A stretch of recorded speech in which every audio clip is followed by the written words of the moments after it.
गृह मंत्री अमित शाह ने पड़ोसी देशों से भारत आए 188 नागरिकों को भारतीय नागरिकता दी गई। इस मौके पर बोलते हुए गृह मंत्री अमित शाह ने पूर्व की यूपीए सरकार पर जमकर हमला बोला।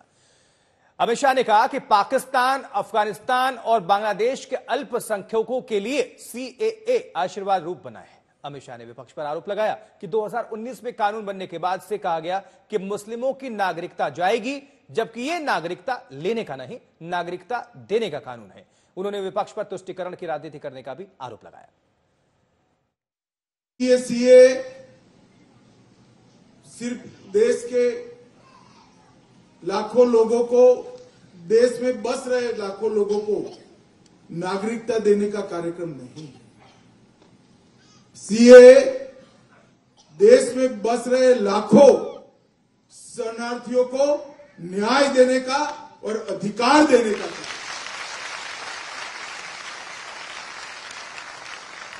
और पास्ट में भारत सरकार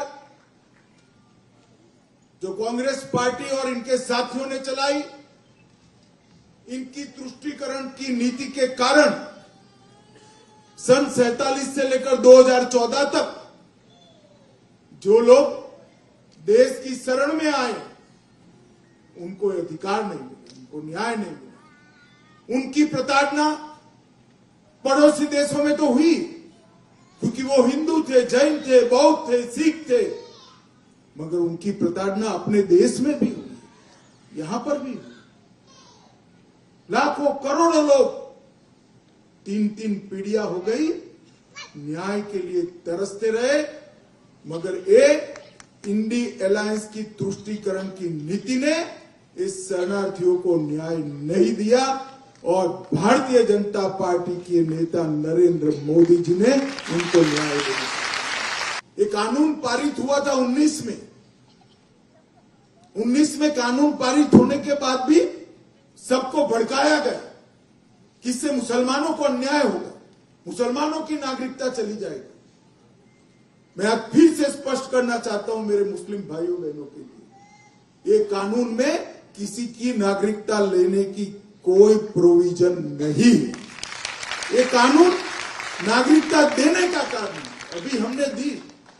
इनके चेहरे देखिए, हमारे ही देश के लोग हमारे ही देश में निराश्रित बनकर रह गए। इससे बड़ा दुर्भाग्य और विडंबना क्या हो सकती। इतने सालों तक एक तुष्टीकरण की नीति के कारण ये नहीं हो पाया था। नरेंद्र मोदी जी ने 19 में कानून लाने का फैसला दिया और मुझे संसद में वो कानून को पारित करने के लिए रखने का सौंपा।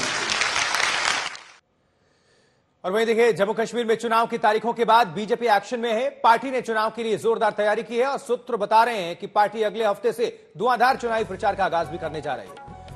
रणनीति के तहत पार्टी जम्मू कश्मीर में इस बार अकेले दम पर चुनाव लड़ने जा रही है। यह भी जानकारी है कि प्रधानमंत्री मोदी, गृह मंत्री अमित शाह, रक्षा मंत्री राजनाथ सिंह और बीजेपी अध्यक्ष जेपी नड्डा प्रचार की कमान संभालेंगे। खबरों के मुताबिक 80% उम्मीदवारों का चेहरा बदला जाएगा। पार्टी नए चेहरों को मौका देगी।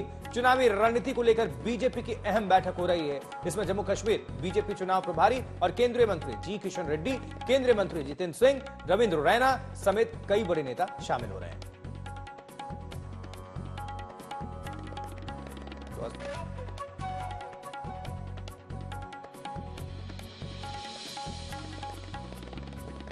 चुनाव आयोग ने जम्मू कश्मीर में चुनावों की घोषणा कर दी है। अब भारतीय जनता पार्टी इस पूरे चुनाव को किस तरीके से देखती है, क्योंकि लोकसभा चुनाव में आपने घाटी की 3 सीटों पर चुनाव नहीं लड़ा था। भारतीय जनता पार्टी हृदय से चुनाव आयोग का धन्यवाद करती है कि जिन्होंने जम्मू कश्मीर के विधानसभा के चुनावों का ऐलान कर दिया। भारतीय जनता पार्टी तो चाहती थी कि लोकसभा चुनावों के साथ ही जम्मू कश्मीर में विधानसभा के चुनाव हों, परंतु चुनाव आयोग ने सुरक्षा कारणों का हवाला देकर लोकसभा के चुनावों के बाद ये विधानसभा के चुनाव कराने का निर्णय लिया था। और मैं धन्यवाद करता हूं मुख्य चुनाव अधिकारी श्रीमान राजीव कुमार साहब का कि जिन्होंने और उनकी सारी टीम ने जम्मू कश्मीर के विधानसभा चुनावों का सारा शेड्यूल, सारा कार्यक्रम उसका ऐलान कर दिया है। इलेक्शन कमीशन ने जम्मू कश्मीर में 3 चरणों में मतदान कराने का निर्णय लिया है, जिसका भारतीय जनता पार्टी स्वागत करती है। भारतीय जनता पार्टी पूरी ताकत के साथ जम्मू कश्मीर में विधानसभा के चुनाव लड़ेगी और जिस प्रकार लोकसभा के चुनावों में जम्मू कश्मीर में भारतीय जनता पार्टी को समर्थन मिला है और लगातार भारतीय जनता पार्टी का ग्राफ जम्मू में भी और कश्मीर घाटी में भी बढ़ रहा है, यकीनन मुझे विश्वास है कि जम्मू कश्मीर की जनता दिल खोलकर भारतीय जनता पार्टी को वोट देगी और जम्मू कश्मीर में अगली सरकार भारतीय जनता पार्टी की होगी। और इस बीच जम्मू कश्मीर में चुनाव से पहले पीडीपी के लीडर जुल्फिकार भारतीय जनता पार्टी में वो जा चुके हैं, दामन थाम लिया है बीजेपी का और ये बड़ी उपलब्धि मानी जा रही है बीजेपी के लिए। जुल्फिकार की अपनी एक पकड़ है। जुल्फिकार अली पीडीपी के ये नेता रहे हैं और ये देखिए तस्वीरें जब बीजेपी में शामिल हो गए जुल्फिकार अली।